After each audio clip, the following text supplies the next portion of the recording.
ola de los jóvenes, pero sí es Sí, un periodista importante, ya está por es un aquí. placer saber que puede venir gente de esta calidad aquí, es un placer. Gracias de nuevo a André Sí, y a Adolfo para traer esos tipos ya, de... ya, ya está por aquí, Van Sam. Bueno, eh, mm, Van Sam, bueno, vamos, coméntale, dile que por nuestra parte saluda a Román.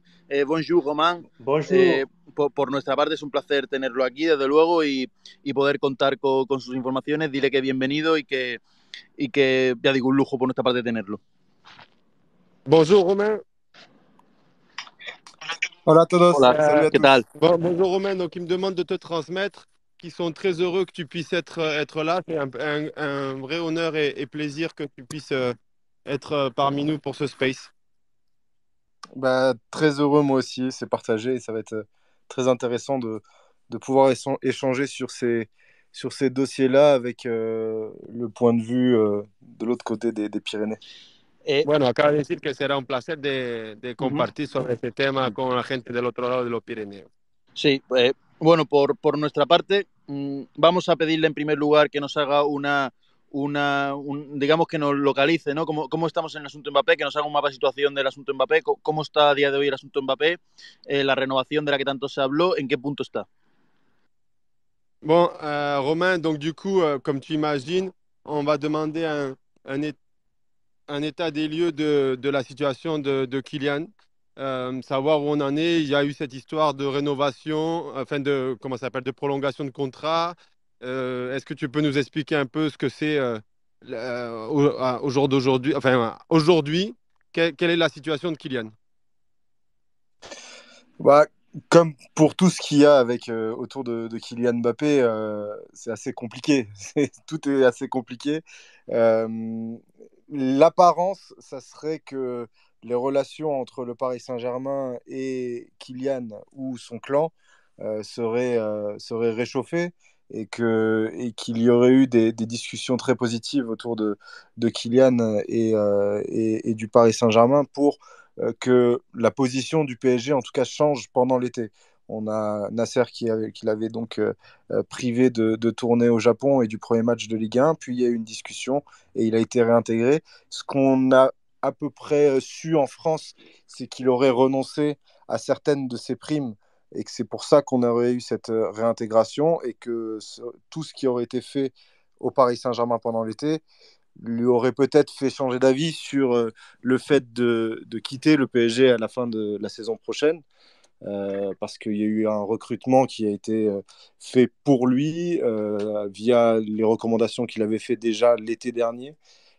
Et donc, il pourrait y avoir des discussions prochainement entre le Paris Saint-Germain et Kylian Mbappé pour avoir une prolongation de contrat. Est-ce que ça sera une prolongation de contrat pour qu'il ne parte pas gratuitement l'été prochain ou une prolongation sur du plus long terme? Ça, on le saura dans les prochaines semaines, j'imagine.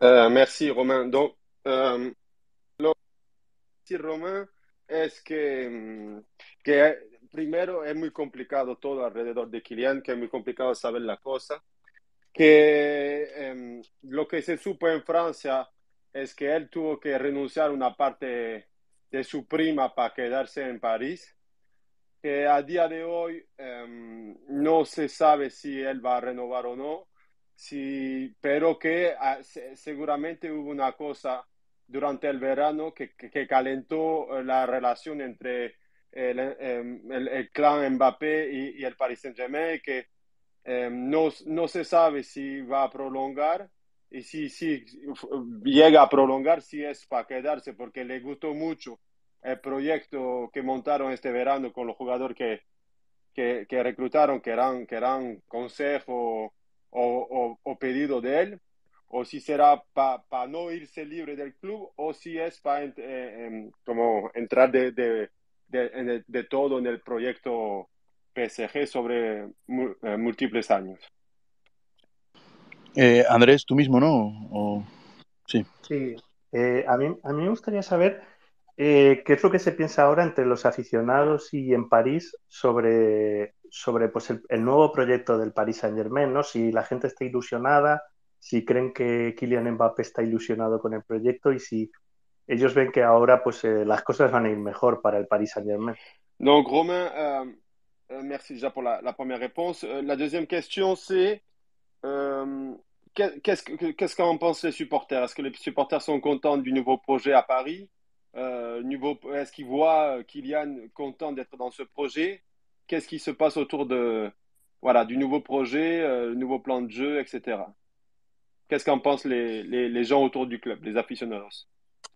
Bah, alors déjà, ce qu'il faut savoir, c'est que Kylian Mbappé a une cote de popularité au Paris Saint-Germain auprès des supporters et en France plus globalement qui est supérieure à n'importe quel joueur de foot possible, hein. On voit que même pendant l'été où la situation était parfois tumultueuse entre le PSG et lui, on avait quand même des supporters qui défendaient Kylian Mbappé parce que ce joueur est au-dessus de pas mal d'institutions. Maintenant, sur la situation au club, pour l'instant, il y a plutôt un enthousiasme autour du PSG parce que les deux derniers matchs contre Lens qui joue la Ligue des Champions et contre Lyon ont été plutôt satisfaisants collectivement, ce qui changeait par rapport au PSG de l'année dernière. Donc il y a un vrai élan d'enthousiasme autour de ce projet-là. C'est vrai que ça a été aussi sublimé avec le retour de Kylian dans l'équipe et avec l'arrivée notamment d'Ousmane Dembélé.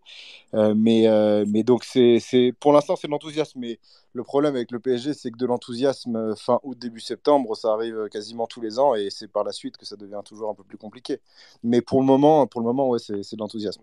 Merci. Estaba diciendo, Román, que primero hablando de Kylian y de su situación, es un jugador que tiene un afecto dentro de la gente muy grande, muy superior a muchos de los jugadores que, de hecho, dentro del verano, donde había problema entre el club y el jugador, había muchos aficionados que estaban del lado del jugador, es decir, que no pierde el afecto de la gente. Dentro de lo que es el proyecto del PSG como tal, se palpa y se siente un entusiasmo porque las dos últimas victorias que son Lens y Lyon fueron victorias con un colectivo desarrollado que no estaba presente los años pasados. Entonces eso le trae entusiasmo a los aficionados y reforzado con la presencia obviamente, de Kylian y la llegada de gente como Ousmane Dembélé. Y después hace un matiz diciendo que habrá que ver porque el entusiasmo en agosto, septiembre del Paris Saint-Germain es algo que llega cada año está muy ilusionado con lo que del mercado y los primer partido, pero que tiene que confirmarse de una vez por todas en marzo, abril. Sí, Íñigo, muy buenas. Vamos, yo sigo el orden en el que me aparecéis, ¿eh? Íñigo, muy buenas. Perfecto, hola, buenas tardes, ¿cómo estáis? Oye, primero de todo agradecer a Romain su presencia aquí porque es un lujazo y sobre todo a vosotros por hacer de este space cada día lo más top de que se puede escuchar para saber la situación de no solo de Mbappé, sino de cualquier tema del Real Madrid, que estáis a la vanguardia siempre de todo. A mí me gustaría saber, Vincent, si haces el favor de preguntarle ¿qué opinan ellos para 2024? Se especula mucho en España que tiene un contrato firmado con el Madrid, ha habido periodistas o gente de la talla de Fabricio Romano que lo ha reportado, a ver si ellos saben si puede haber algo, si es cierto, qué hay alrededor de eso. Gracias. Ok, gracias, Romain, il te remercie encore d'être là, c'est très gentil de ta part.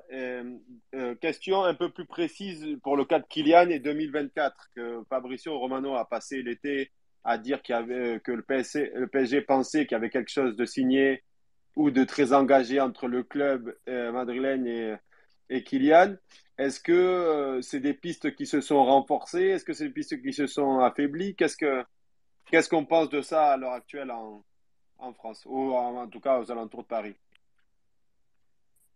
Moi, je pense que ce que cet été et même l'été dernier nous a appris, c'est que c'est très difficile d'avoir des conjonctures à un an pour un dossier compliqué comme celui de Kylian. Entre l'été 2021 où Kylian voulait partir et le Real lui avait fait une proposition que le PSG avait refusée, et l'été 2022 où finalement Kylian, dont on pensait qu'il allait partir au Real, a finalement prolongé au Paris Saint-Germain, on a vu que tout pouvait s'interchanger.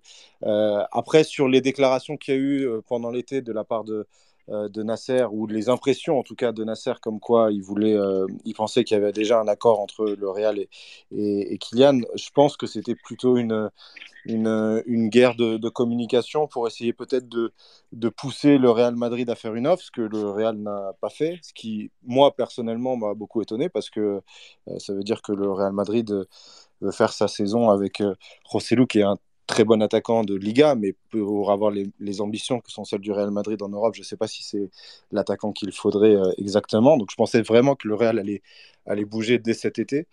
Et donc, j'imagine, et là, c'est pas une info, c'est une supposition, j'imagine que Nasser s'est aussi dit quelque chose comme ça, et qu'il a pensé que le Real allait à tout prix bouger cet été, et donc il fallait dire qu'il y avait déjà un accord entre les deux. Maintenant, dire qu'il y a accord un an avant sur ces dossiers, là encore très très compliqués, ça me paraît impossible. Déjà parce que légalement, ce n'est pas possible.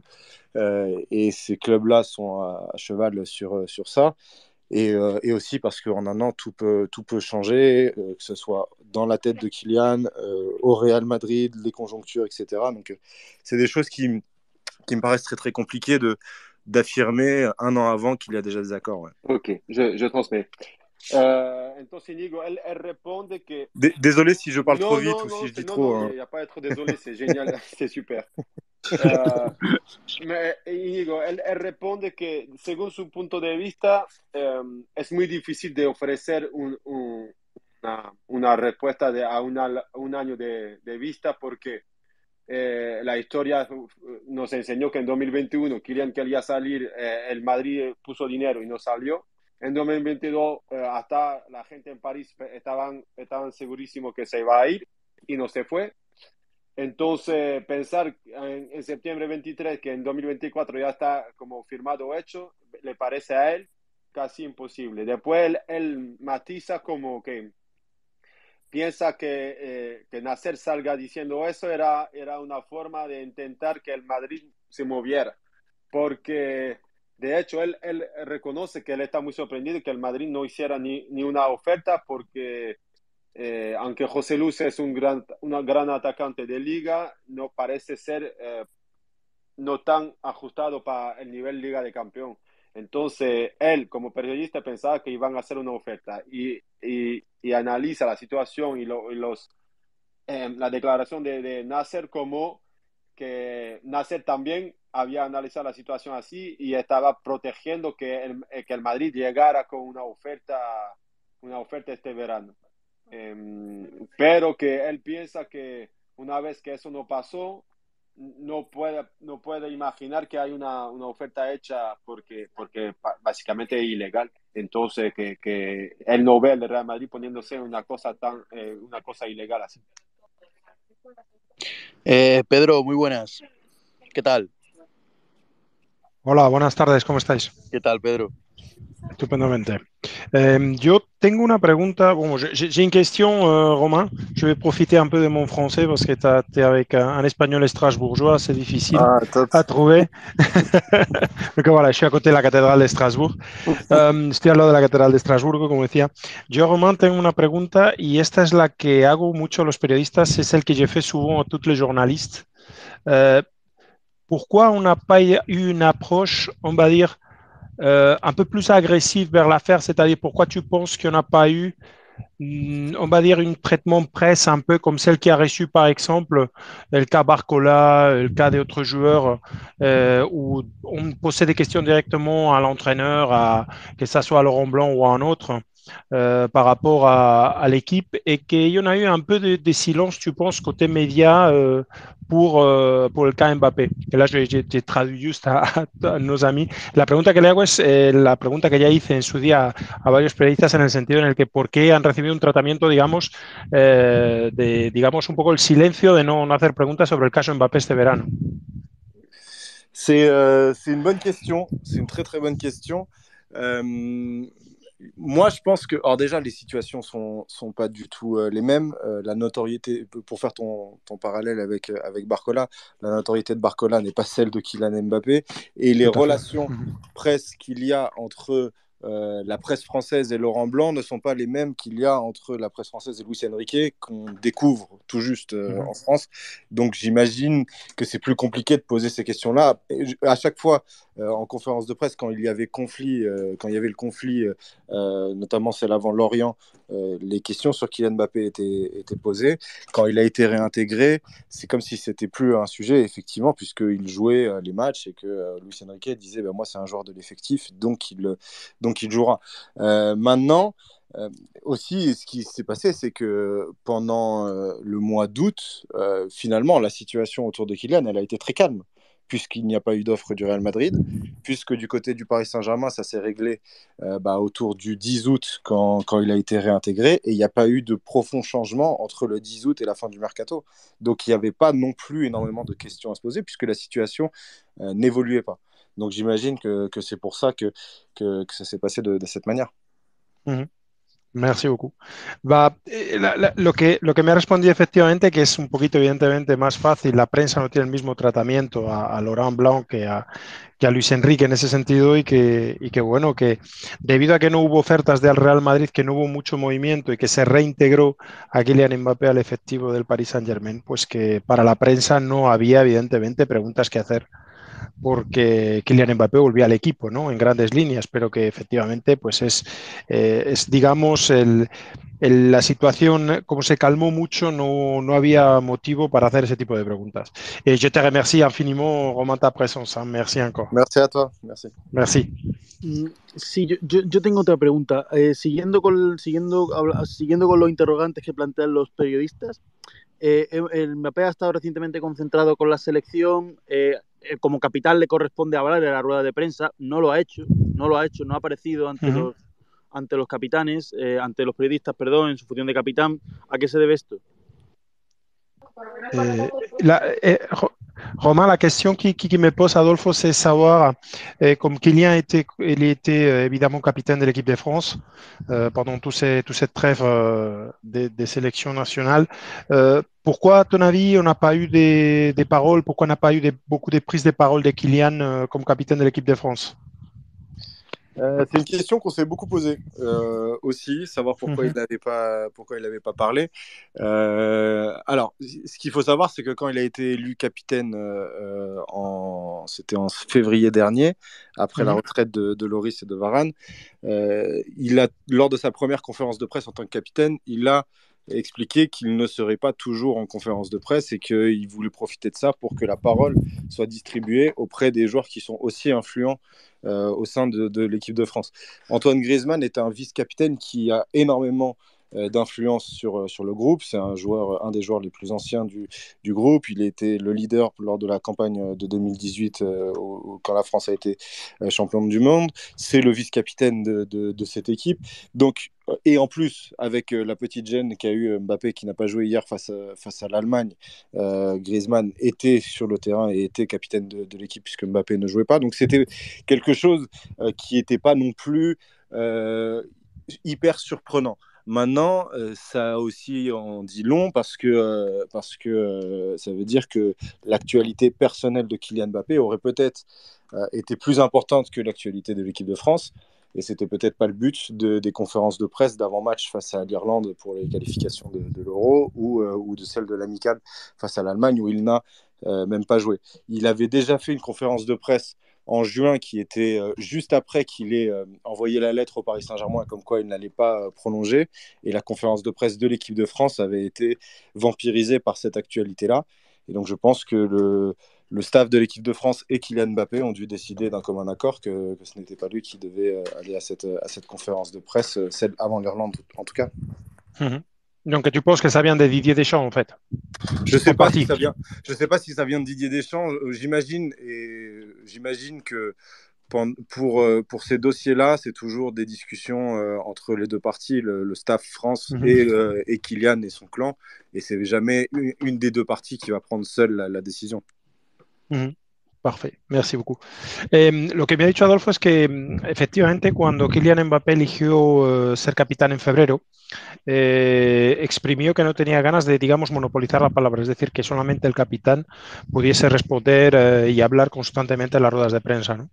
Lo que sí que parece es que la rueda de prensa antes del partido, pues Griezmann, como es co-capitán, vicecapitán, como dicen ellos, vicecapitán, pues es un jugador importante también para el equipo y puede ser alguien que efectivamente, como fue el caso del partido de ayer, donde no jugó Mbappé por lesión y él fue capitán en el campo, pues quieren que, digamos, viendo la actualidad del caso Mbappé, para Román efectivamente ha debido haber una discusión entre el cuerpo técnico, por eso le hice la pregunta si venía de Didier Deschamps directamente y de su cuerpo técnico, que igual entre Mbappé, el entorno y digamos el staff técnico del equipo nacional francés, han llegado a un acuerdo, digamos, para que, viendo la actualidad un poco de su caso, no se monopolice la palabra y que no esté siempre, digamos, en primera escena Kylian Mbappé, incluso en la selección nacional, ¿no?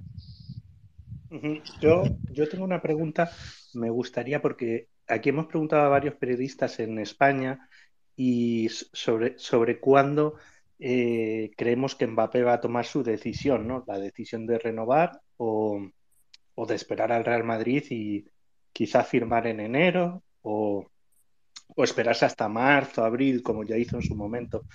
La pregunta que tengo es ¿cuándo Romain cree que Mbappé va a tomar la decisión de renovar o de firmar con otro club, que puede ser quizá el Real Madrid o algún otro, ¿no? Si va a ser en estos meses o quizá en enero o quizá en marzo-abril. Romain, j'ai une question d'Andrés. Ça, c'est la question classique qu'on a posée à pas mal de journalistes espagnols, qu'on a posée à pas mal de journalistes en France.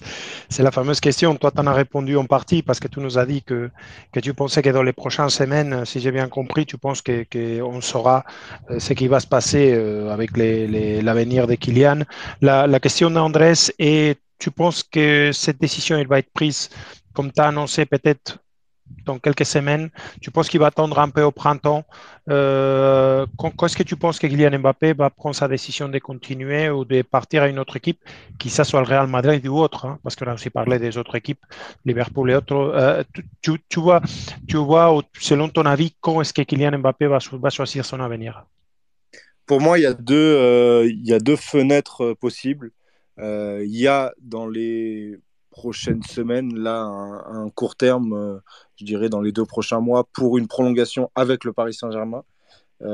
Et après, je pense que si ça ne se fait pas là, ça se fera en fin de saison comme lors de sa prolongation en 2022. Je ne pense pas qu'il y aura un accord qui sera signé et annoncé le 1er janvier parce qu'il sera dans la possibilité de s'engager avec n'importe quel club. Donc pour moi, c'est soit avec le Paris Saint-Germain là dans le ou les prochains mois, soit en fin de saison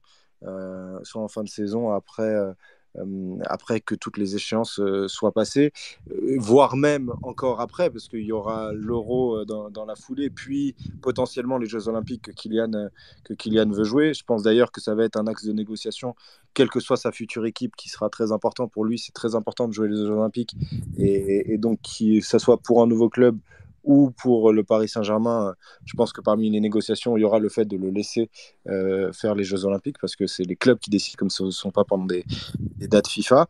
Maintenant, sur qui ça sera, effectivement, il y a la possibilité Paris Saint-Germain, il y a la possibilité Real Madrid qui, on ne va pas se mentir, est la plus grande possibilité sortie du PSG.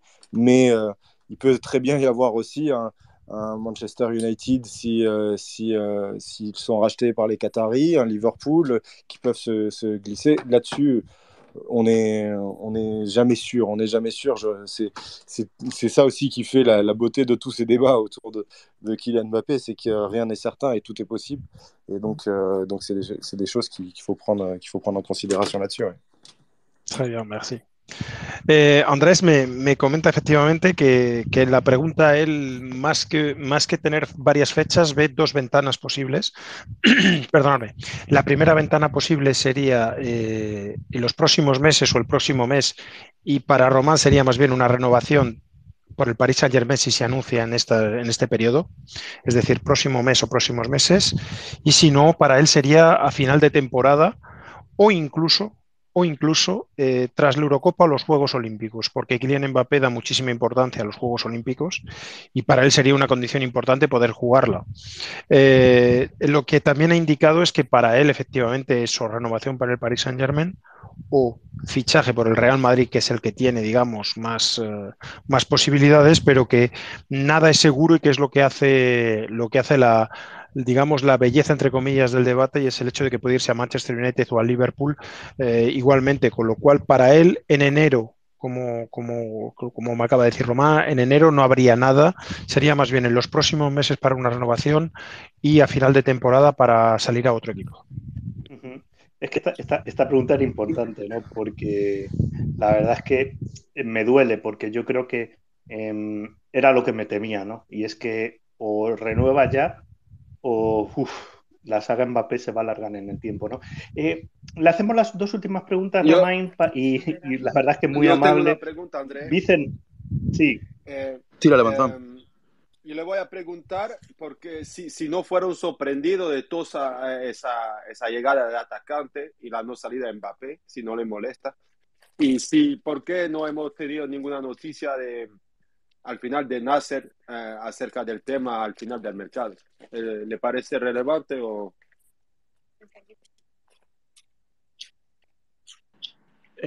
Bueno, la traduce Pedro. Non, yo la traduzco. Romain, je voulais te demander un peu plus orienté sur le pari pour qu'on comprenne un peu, parce que nous d'ici on a essayé de faire des lectures un peu des mouvements de cet été, notamment un Nasser qui dit où il prolonge, où il s'en va, et il n'est pas prolongé, il n'est pas parti. Et après on a vu tous les postes d'attaque doublés, voire même on pourrait presque dire triplés, parce que en attaque, il y a Gonzalo Ramos, Colomani et Kylian qui peuvent jouer en neuf, donc ça fait quasiment du triplage. Donc deux questions en une.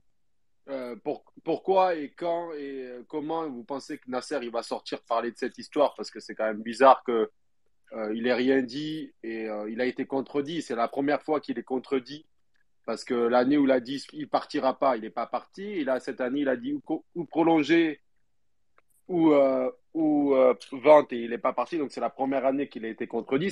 Nous, ça nous a extrêmement surpris dans la lecture, parce que c'est la première fois que le Qatar n'avait pas finalement le dernier mot, au moins public.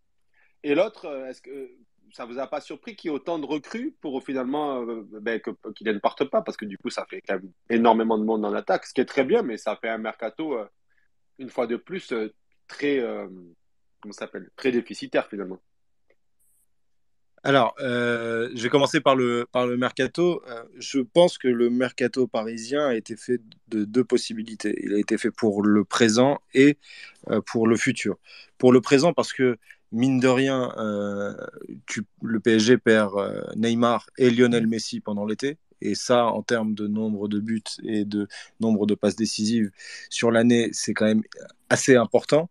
Le Paris Saint-Germain était dans un secteur offensif qui était assez court en termes de densité l'année dernière, puisqu'on avait Messi, Neymar, Mbappé, et puis très vite, c'était derrière du Hugo Ekitike ou Carlos Soler qui jouaient à ces postes-là, qui ne sont pas forcément soit au niveau, soit adeptes des postes. Donc il fallait recruter beaucoup dans ces postes-là.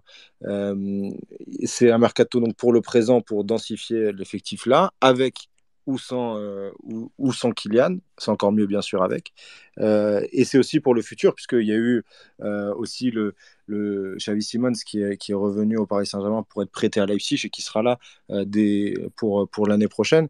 Donc ça a été fait. Les joueurs qui ont été recrutés sont des joueurs jeunes. Barcola est jeune, Colomboigny est jeune, Gonzalo Ramos est jeune. Donc c'est fait. Voilà, je pense pas qu'il y ait un effectif qui soit trop long en densité, et je pense qu'avec toutes les échéances qu'il y a pour le Paris Saint-Germain et ce que veut mettre en place Luis Enrique, qui est un entraîneur qui aime bien avoir plusieurs possibilités suivant les scénarios de match et les adversaires qu'il y a en face, je pense que l'effectif du Paris Saint-Germain n'est pas de trop. Après, sur la parole de Nasser, je reviens sur les histoires des primes. Si on parle d'argent, l'indemnité que le Paris Saint-Germain voulait peut-être avoir s'il partait, si Kylian Mbappé partait cet été, a été plus ou moins retrouvée, ou une partie a été plus ou moins retrouvée dans la renonciation des primes de Kylian. Donc, s'il y a la renonciation de ces primes, plus des discussions qui vont pouvoir permettre de prolonger et de potentiellement avoir, là encore, d'autres indemnités qui tomberont pour le Paris Saint-Germain. Économiquement, ça expliquerait le fait qu'il y a eu une contradiction entre ce que Nasser a dit et ce qui s'est passé par la suite sur l'été. Merci beaucoup, Romain. Je traduis. Entonces le pregunté por qué, porque nosotros teníamos parrilla de lectura de la situación para intentar adivinar lo que iba a pasar, y una de ellas era que el mercado era muy grande en efectivo sobre los puestos de ataque, y el otro era que nunca los cataríes habían dicho algo que no se concretizara. Y entonces le pregunté por qué no se concretizó la palabra de Obed o renovación y qué lectura hacen del puesto de ataque. Y él le respondió que en los puestos de ataque no hay que olvidar que Messi y Neymar se fueron y que eran muchos goles y mucha producción, y que por eso muy rápidamente el año pasado venía en la rotación Hugo Ekitike y Carlos Soler, que no eran al nivel para el Paris Saint-Germain, un nivel alto con toda la competición y la cita que va a tener, y que por eso hicieron un mercado de presente, pero también de futuro, que era diseñado para vivir sin o con Mbappé, obviamente mejor con Mbappé, pero que si Mbappé tiene que salir, tiene mucho atacante joven, porque Gonzalo Ramos es joven, Colomani es joven, y etcétera. Bárcola también es joven, y entonces decía que él con la cita y toda la propuesta de juego de Luis Enrique, que le gusta adaptarse al juego, no le ve demasiada población, demasiada gente en el ataque del Paris Saint-Germain. Para la situación de Nasser, él dice que económicamente, si Kylian renuncia a la prima y que puede haber negociación durante el año para recibir otra compensación, podría cubrir lo que querían de traspaso de este verano. Por eso se cambió un poco la situación entre venta y renovación, porque la prima más una ventana de negociación posible era quizá algo más interesante para ellos. Andrés, última pregunta, Íñigo, ¿cortamos ya? Sí, si me dais nada, algo muy rápido, una última disyuntiva. Que se está hablando mucho de su interés económico, ¿no? Del interés económico de Mbappé, y aquí muchas veces será juzgado como un poco pesetero, ¿no? Que no sé si eso se puede traducir de alguna manera al francés. Que en cualquier caso, ¿qué cree, muy rápido, qué cree que la familia Mbappé pesa más? ¿Si el tema económico o el tema deportivo? Dentro de las dos, que las dos son importantes, ¿cuál pesaría un poco más? ¿Cuál es la visión de él como cercano a la familia? Pedro, ¿tú quieres decir? Non, dale, Vincent. Okay. Calidad. Romain, donc dernière question. Merci beaucoup encore. Une question assez facile, enfin assez rapide, pas facile. Ici, il est taché, Kylian, par tous ses choix, d'être quelqu'un très intéressé par l'argent finalement. Est-ce que tu penses, est-ce que tu crois, est-ce que dans les choix de la famille, dans le clan Mbappé, est-ce que c'est plus important l'argent ou le sportif, basiquement? Ah oui, c'est vrai que c'est pas une question facile. Non, mais elle est rapide. Il y a trop. Elle est rapide, mais elle n'est pas facile. Je sais pas si l'argent prend le dessus sur le sportif parce que Kylian Mbappé, par exemple, il y a eu des rumeurs pour l'Arabie Saoudite cet été et ça a tout de suite été mis de côté. Donc, ce n'est pas l'argent à tout prix. Maintenant, c'est vrai que sa famille et ceux qui s'occupent de ses affaires sont prêts à maximiser tout ce qu'ils peuvent autour du talent de Kylian Mbappé. Et je ne sais pas si on peut les blâmer pour ça. S'il y a quelqu'un pour proposer tout cet argent-là, c'est qu'ils ont raison de le réclamer. Maintenant, je ne suis pas sûr non plus qu'ils veuillent mettre complètement de côté le côté sportif pour privilégier l'argent. La preuve, c'est que le mercato du Paris Saint-Germain est un mercato qui est intéressant. Il y a des joueurs qui étaient proposés par Mbappé déjà l'été dernier et ça ne s'était pas fait. Et c'est pour ça qu'il y avait eu aussi quelques brouilles avec le Paris Saint-Germain.